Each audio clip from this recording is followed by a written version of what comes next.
Everyone welcome to mobile বাস। আজকে আমি কথা বলবো টেকনোর upcoming smartphone Tecno Camon 30 prime এই স্মার্টফোনটি নিয়ে। এই স্মার্টফোনটি 45 থেকে 48,000 টাকার বাজেটের মধ্যে লঞ্চ হতে পারে। আর এই স্মার্টফোনটিতে অসাধারণ ফিচার্সের সাথে পাওয়া যাবে। তো চলুন জেনে নেওয়া যাক এই স্মার্টফোনটি সম্পর্কে বিস্তারিত। প্রথমে যদি এই স্মার্টফোনটির ডিজাইন এবং বিল্ড কোয়ালিটি নিয়ে কথা বলি, দেখতে অসাধারণ। ব্যাক প্যানেলে গোলাকৃতির ক্যামেরা, ফ্রন্ট পেজ থেকে কার্ভেজ ডিসপ্লের সাথে আসা ডট নচ ডিসপ্লে, যেটি চমৎকার থাকছে। এক কথায় স্মার্টফোনটির আউটলুকটা অসাধারণ। ফোনটির থিকনেস 7.9 মিলিমিটার, ওয়েট থিকনেস বেশ ঠিকঠাকই থাকছে।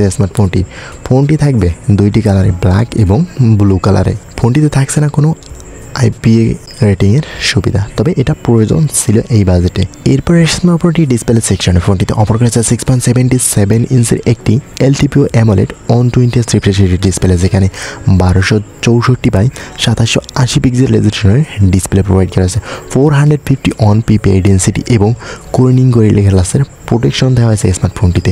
তো ওভারঅল যদি ফোনটির ডিসপ্লে সেকশনে টাকায় 6.77 ইঞ্চের display, 120 refresh rate, LTPO AMOLED display এবং কোর্নিং গরিলা গ্লাসের প্রোটেকশন, যেটা ডিসপ্লের জন্য বেটার থাকছে।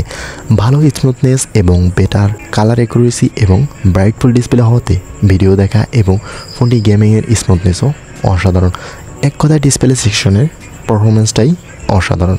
এরপরে স্মার্টফোনটি ক্যামেরা সেকশনে ফোনটিতে অফার করা হয়েছে 50 মেগাপিক্সেলের মেইন ক্যামেরার সাথে একটি 50 মেগাপিক্সেলের পেরিস্কোপ টেলিফোটো এবং 50 মেগাপিক্সেলের আলট্রা ওয়াইড লেন্স। ফোনটির ব্যাক ক্যামেরাতে ভিডিও রেকর্ড করা যাবে 4K/30 FPS রেজলিউশনে এবং থাকছে HDR এর সুবিধা। ফ্রন্ট ফেসিংয়ে একটি 50 মেগাপিক্সেলের মেইন ক্যামেরা প্রোভাইড করা হয়েছে, যেটা ক্যামেরাও অসাধারণ।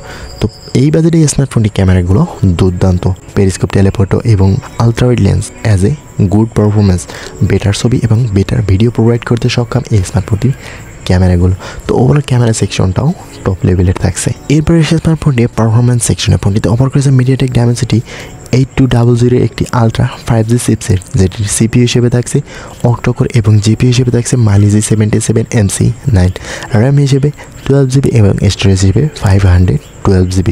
মেমোরি কার্ড ইউজ করার মতন কোনো সুবিধা তারা দেওয়া হয়নি। ওভারঅল যদি পারফরমেন্সে দেখতে থাকাই, আর ফোনটি রান করবে iOS 14 সাথে Android 14। ওভারঅল যদি পারফরমেন্সের দিকে দেখাই, এখানেও টপ লেভেলের থাকছে। ভালো প্রসেসর, র্যাম রোম অসাধারণ এবং অ্যান্ড্রয়েড ভার্সন 14 থাকছে।